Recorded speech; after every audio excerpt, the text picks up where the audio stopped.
प्रयागराज में छोटा बघारा स्थित शिव मंदिर में सावन मास के पावन अवसर पर विशेष धार्मिक अनुष्ठान का आयोजन किया जा रहा है।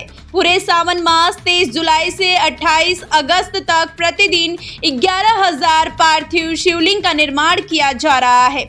इस धार्मिक आयोजन के दौरान प्रतिदिन शाम 6 बजे से रात 8 बजे तक रुद्राभिषेक किया जा रहा है। मंदिर में बड़ी संख्या में श्रद्धालु पहुंचकर भगवान शिव की पूजा अर्चना और अभिषेक में शामिल हो रहे हैं। आयोजकों के अनुसार कोई भी श्रद्धालु इस धार्मिक अनुष्ठान में शामिल होकर पार्थिव शिवलिंग निर्माण एवं रुद्राभिषेक में सहभागिता कर सकता है।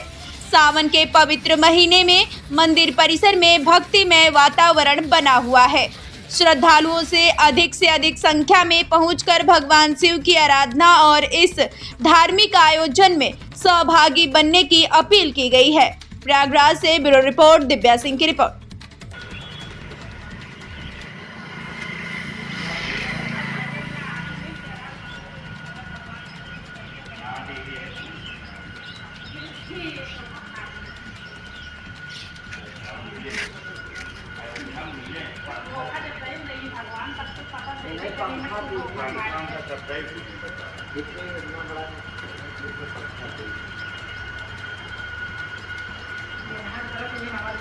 यहाँ